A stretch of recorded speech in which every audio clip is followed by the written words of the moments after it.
নমস্কার, আশা করি তোমরা সবাই ভালো আছো। আজকে আমরা ফোর্থ টার্ম অর্থাৎ বার্ষিক পরীক্ষার জন্য যে পিসগুলো আছে তোমাদের রিডার বইয়ে, তার থেকে আরেকটি দ্য ফিশেস, এটি আর আজকে আমরা আলোচনা করব। তোমরা সকলে বই খোলো, দ্য ফিশেস। আমি পড়ছি, তোমরা ভালো করে মিলিয়ে দেখবে, উচ্চারণগুলো শুনবে এবং অর্থও শুনবে। Once there 3 fishes lived in a lake. They were very closed, but they were different in characters. The first fish believed in fate. He thought that all the events are happened by natural. The second fish was intelligent. He thought the solution of the problem with his intelligence. The third fish was wise. He thought long before the action. One day, the third fish was swimming and playing in the water. He heard a fisherman talking to another. "Look at that big fish.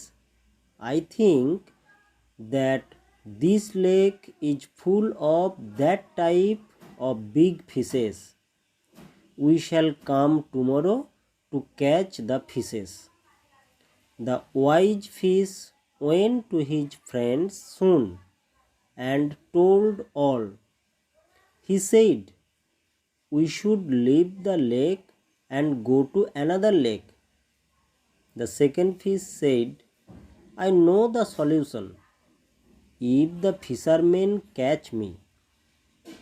The first fish said, "What is lotted cannot be plotted. I am not going to another lake."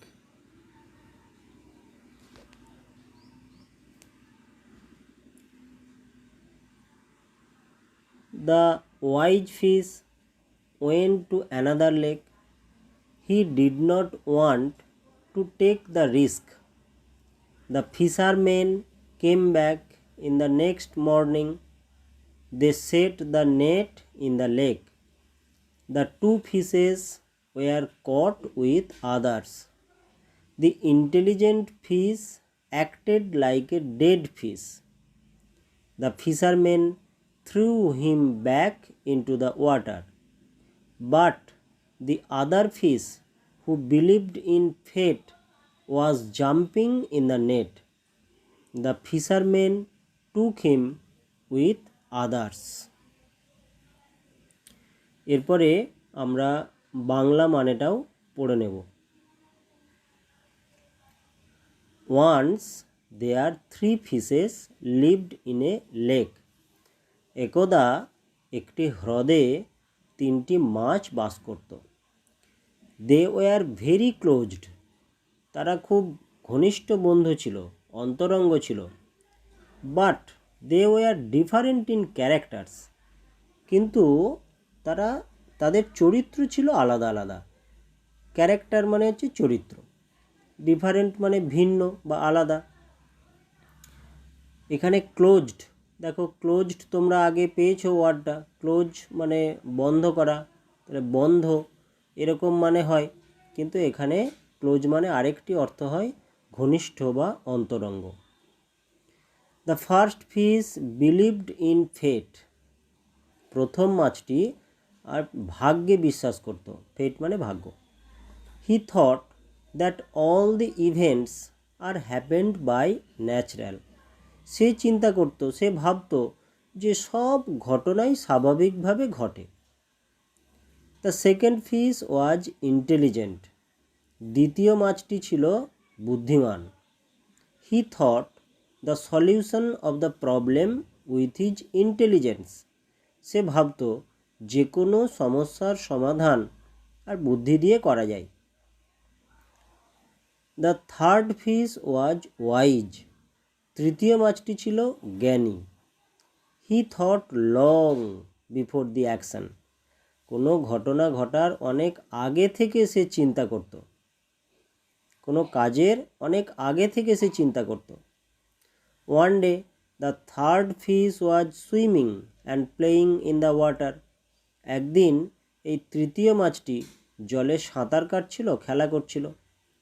He heard a fisherman talking to another, সে একটি জেলে অন্য জেলের সাথে কথা বলছে, এটা সে শুনতে পেল। কি কথা বলছিল? Look at that big fish, ওই বড় মাছটির দিকে দেখো। I think that this lake is full of that type of big fishes. একটি জেলে অন্য জেলেকে বলছিল, হ্যাঁ, যে দেখো ওই বড় মাছটির দিকে, আমার মনে হয় এই হ্রদটিতে এরকম আরও অনেক বড় মাছ আছে। We shall come tomorrow to catch the fishes, আমরা কালকে আর এই মাছগুলি ধরতে আসব। The wise fish went to his friends soon and told all, তৃতীয় মাছটি সেই জেলেদের কথা শুনতে পেল এবং তাড়াতাড়ি করে তাদের বন্ধুদের কাছে গিয়ে বলল, he said we should leave the lake and go to another lake, আমাদের এই হ্রদ ছেড়ে এখনই চলে যাওয়া উচিত। The second fish said I know the solution, আমি এর সমাধান জানি। দ্বিতীয় মাছটি বলল, if the fisherman catch me, যদি আমাকে জেলেরা ধরে তাহলে আমি এর সমাধান জানি। The first fish said what is lotted can not be plotted, যা হবার হবে, ভাগ্যে যা আছে তা হবে। তৃতীয় মাছটি বলল, I am not going to another lake, আমি এই হ্রদ ছেড়ে অন্য কোথাও যাচ্ছি না।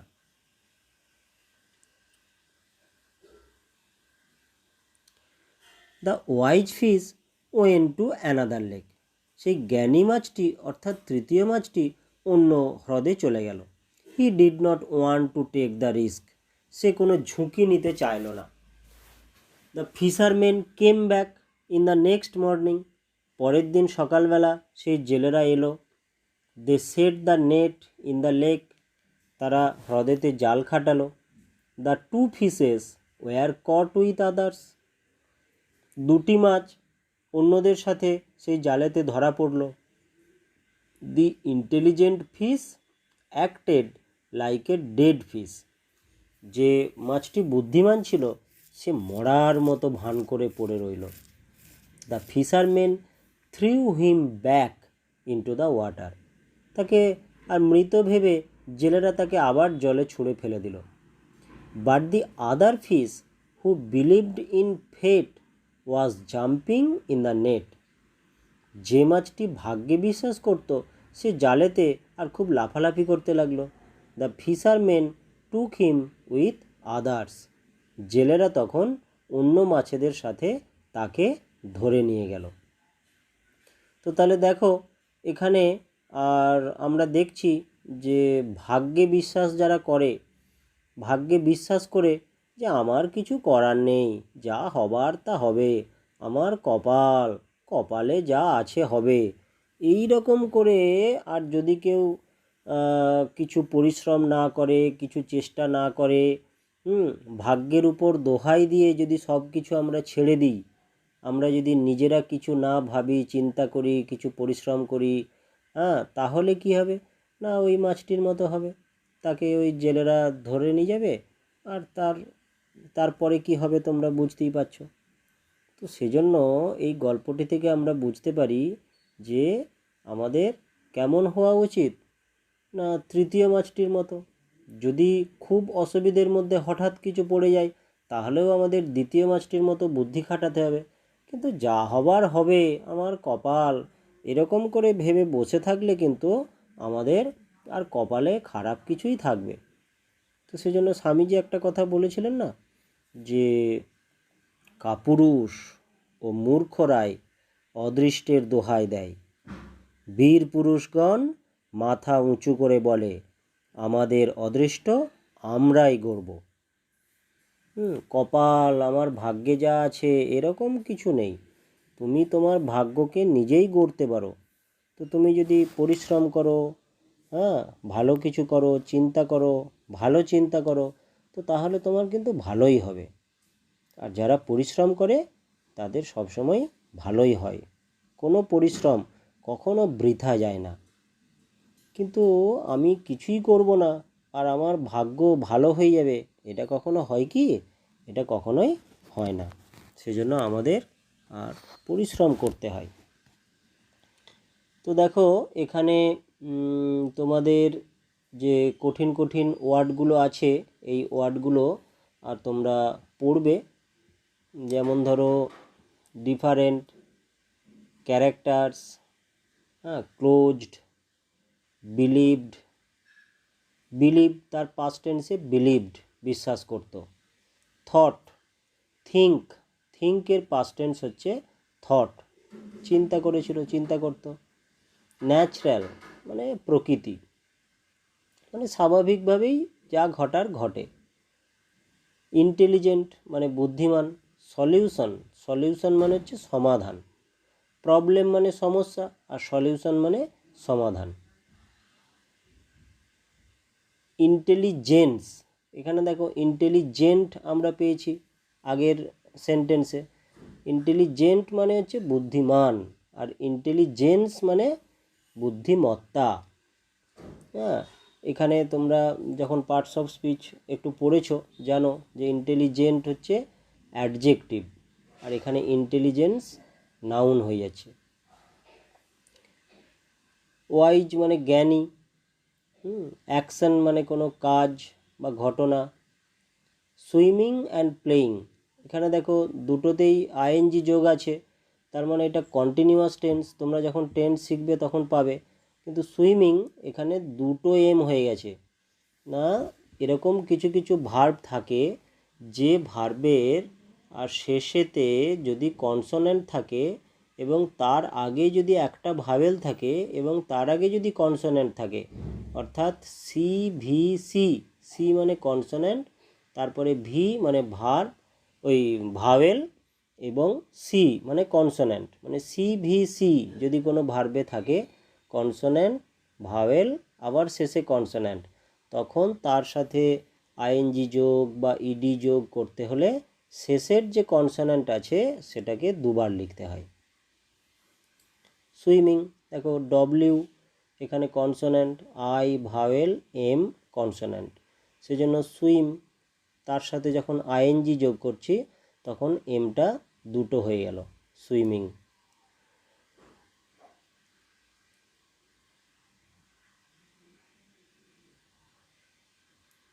হার্ড মানে শুনেছিল। Hear, H A R, hear মানে শোনা, তার পাস্ট টেন্সে হচ্ছে হার্ড।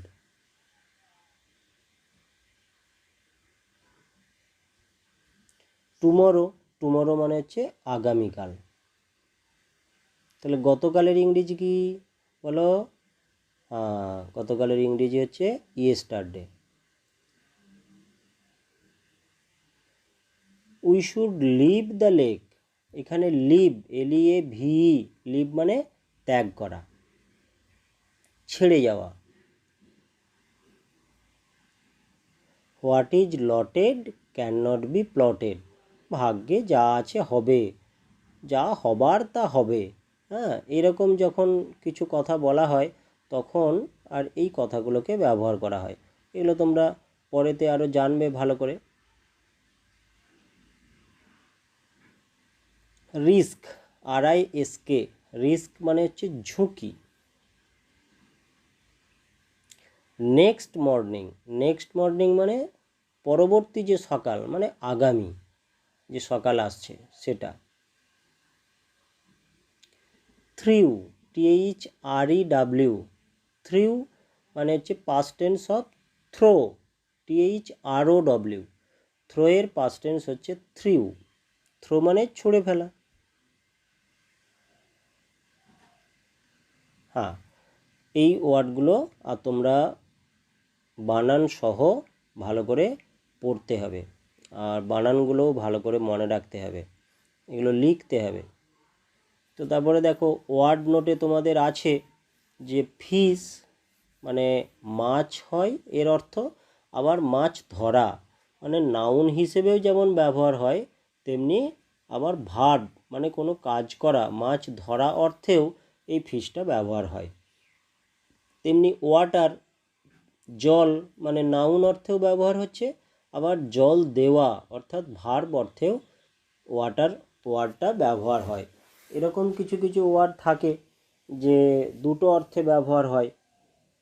এখানে ফিশ এবং ওয়াটার এরকম দুটি ওয়ার্ড। তো ঠিক আছে, আজকে এই পর্যন্তই। আর তোমরা এরপরেতে ক্লাসের যে ভিডিও পাঠানো হবে তাতে করে, আর সেখানেতে আমরা এক্সারসাইজগুলো একটু আলোচনা করব বা হোম টাস্ক দেওয়া হবে, সেগুলো তোমরা ফলো করবে। ভালো থেকো সকলে।